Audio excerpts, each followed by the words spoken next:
สบายดีทุกคนมือนี้กับข้าวดึกๆเด้อทุกคนเด้อนี่ครับไปเอาตอหลุมมา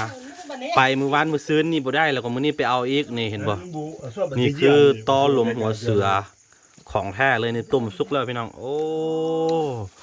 นี่หนึ่งสุกแล้วโอ้พี่น้องเอ้ยสะออนใบข้าวเหนียวฮ้อนๆนี่เสาคูเพิ่นมักแห้งเป็นไม่ว่าในรอบหลายปีเนาะที่เขากินเห็นป่ะ2 ปี3 ปีแล้วบ่พี่น้องเอ้ยนี่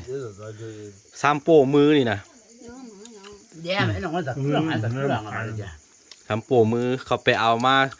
3-4 คนพอดีบ่มีหั่นนะก็เลยว่าต้มกินข้าวสามัคคีถ้าเป็นเมื่อก่อนเนาะถ้าเป็นเมื่อก่อนเฉพาะอาค่าเขาจะไปทั้งหมดบ้านเลยทุกคนไปทั้งหมดบ้านไปเอาเนาะแล้วก็มากินกันนะถ้าว่าพ่อแบงก็แบงถ้าพ่อแบงก็กินกันโอเคเขาซีแบบว่าตอตัวนี้เนาะบ่แม่นว่าตอแบบว่าทุกชนิดต้องไปเอาทั้งหมดบ้านเฉพาะตอหัวเสือเนาะตอที่ใหญ่ที่สุดตัวนี้แหละนี่เห็นบ่เขาซีไปทั้งหมดบ้านแล้วก็มาแบ่งกันเด้แต่ว่าทุกมื้อนี้นี่ไปน้ำกัน4-5 คนตี 1แล้วตัวนี้ทุกคนให้กินข้าวสามัคคีกันนี่ฮัลโหลใหญ่ซ้ำโผล่มือเลยอันน้อยจะเนี่ยเขาบุญที่ช่างไอ้เขามาช้าโยงกับไปเลย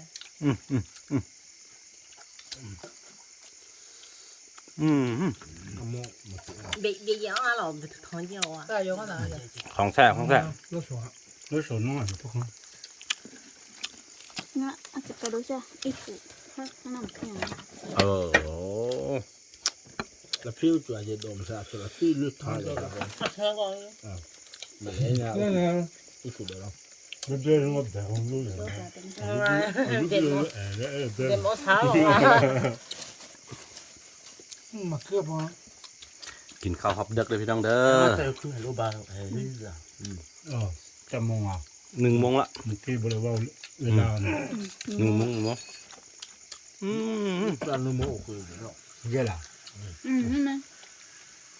มิจิมันก็รู้จักว่าจัดอะไรด้วย我就报人了，好，我给养的。啊，这好啦，面啊，吃这面就不用了，咱们，你这面都哦，可嘛可是呀，你要拍嘛，慢慢干咯。กินเต็มที่เลยเป็นจังได๋แซ่บบ่ยังไม่เจอมั้งอ่ะ有的说是阿当的这种จะโดนอีกทีนึงเขาว่าแม่มันบริกินใช่ไหมวะแม่มันแห้งดีกินตัวสมัยก่อนไอ้แม่อดเถอะอดวางนี่จะกินตอนไอ้อยู่ท้องอ่ะนะตอนไอ้ได้ประมาณ2-3 เดือนนี้เขาไม่กินเลยอามาเพิ่นบ่ได้กินนี่มึงมาตัวนี้แหละเกาหูเสือตัวใหญ่ๆฮัลโหลพี่น้องเอ้ยแพงเด้อพี่นะเขาซื้อกันโลนึงเกือบ1,000 บาทเลย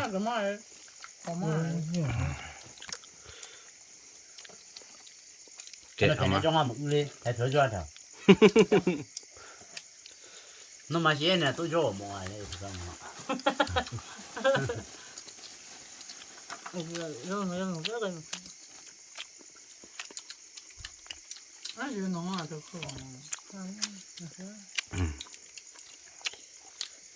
กินแบบนี้เลย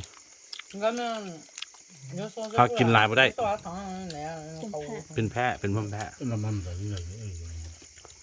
เอาท่านเนี่ยยกขาท่าน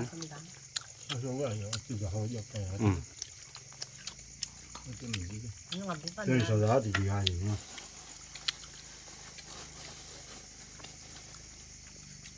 是的。